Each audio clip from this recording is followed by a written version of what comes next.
So I'm going to talk about our Global Women Leaders Programme that we've developed over the last few years and started implementing it in different regions. So the intended learning outcomes for this session would be to try and raise awareness of the research and the scale of the challenge around gender leadership gap globally, to understand some of the barriers, including intersectionality, and think about what the enablers are which impact on women entering into senior leadership positions. And then hopefully give you and provide you a framework as well as an overview of our programme, which looks at potential early interventions to narrow the gender leadership gap and improve outcomes. So what is the scale of the challenge? So when you look at the global women health leaders sort of side of things, we know women make up over 70% of the global health workforce, but only hold around 25% of senior leadership positions. That's in high-income countries.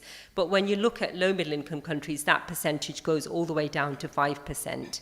And less than 15% are senior in senior academic roles.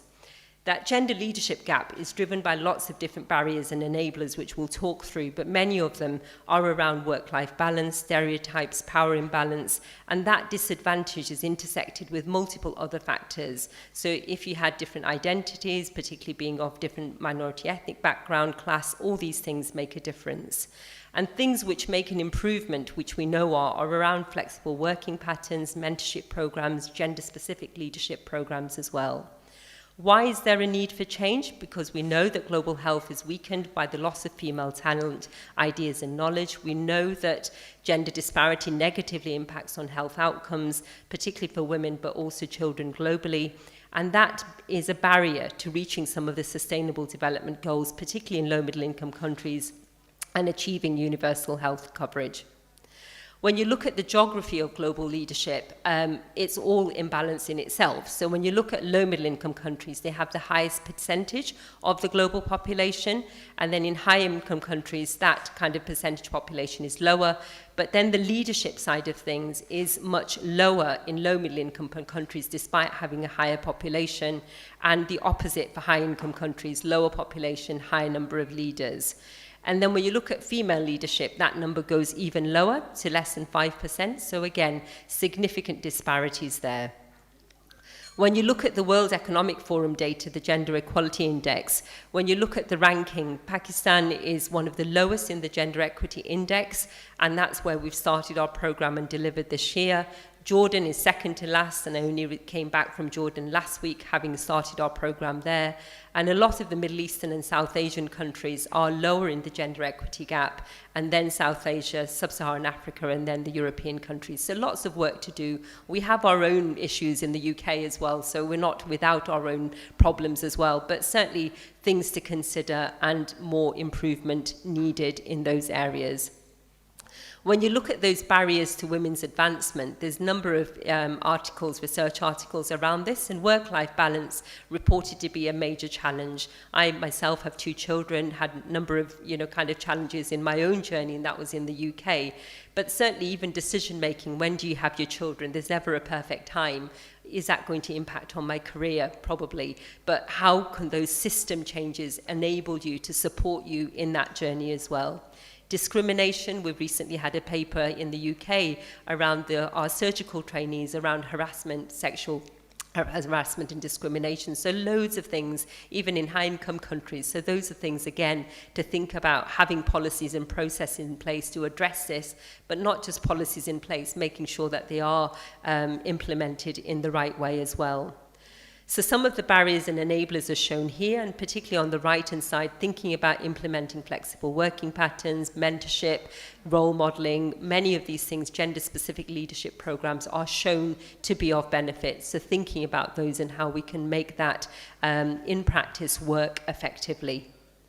What's the Royal College been doing in advancing women in leadership? So we've been trying to address this challenge ourselves for the last 7 or 8 years, and thinking about what are the factors which make a difference. So we know things like practical difficulties, childcare, flexibility or lack of flexibility can have an impact, social barriers, cultural barriers, and then that importance of building in resilience through that wider membership, networks, support and role modelling helps enable some of these things as well. So we've devised a program in the UK. So since 2017, we have a specific Emerging Women Leaders program, which is based on improving capacity, credibility, and capability. Those are the three kind of pillars around improving sort of wider change. And then we've developed further programs as well. And then our latest program is this Global Women Leaders program, which is more internationally focused as well. So what does our program do? So it aims to narrow the gender leadership gap globally. It's mapped to our broader strategic aims, including our charitable objectives. And it's based not just on the individual, but changing and driving organizational change, system change, because what we appreciate, it's not about individual capability. It's enabling the system to help support women into greater leadership positions. So we've done lots of work over the last few years. We've done a number of focus groups, and we tailor program according to need in different areas. We've presented widely at national and international conferences, and we recently secured funding to deliver our program in Pakistan, and recently started delivering the program in Jordan, which we were doing just last week. So this was going back to 2021, where we firstly did a series of understanding what the barriers and enablers are. So we did like a webinar. This was in the COVID period back in 21, representing 4 continents. And it was a great start point of understanding some of the barriers, enablers, challenges people have, and common themes came out of that, which then helped us develop the program successfully as well. We did focus groups in Pakistan initially, and then we've done focus groups in Jordan.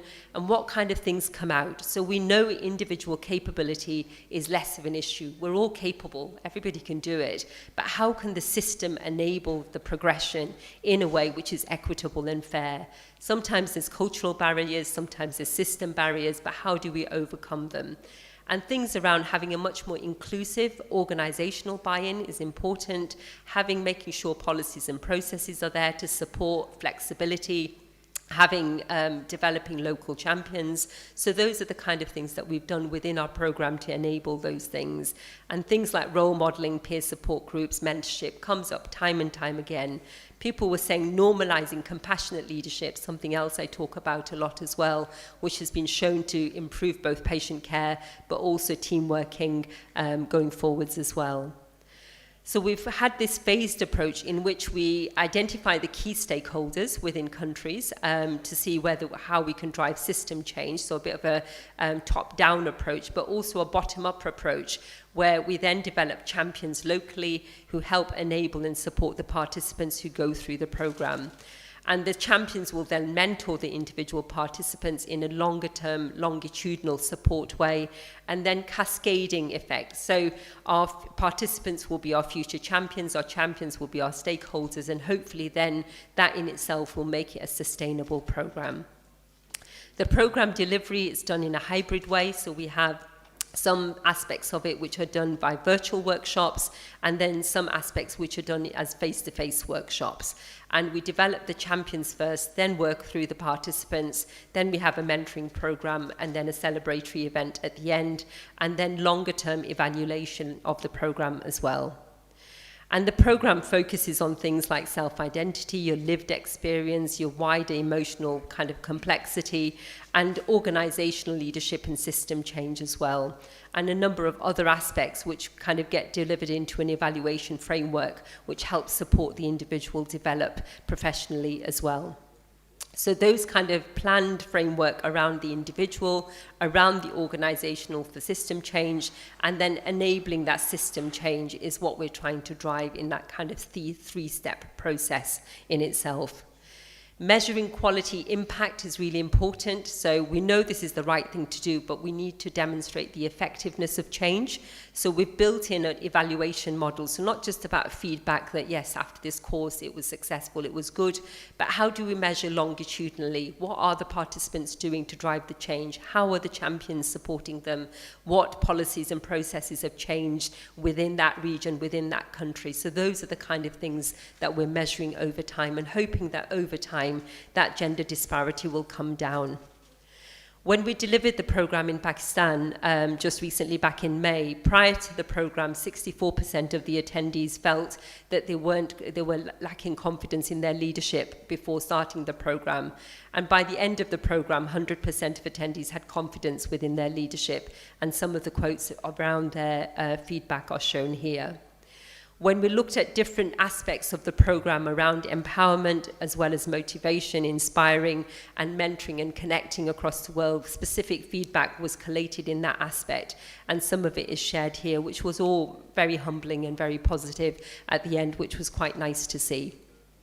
And the outputs from the champions, so we developed champions which were the senior clinicians back in November 2022, and they've since created an advisory board, they've developed research themes, related quality improvement projects, they've created policy forums for discussion and telling stories. We've presented quite widely as well.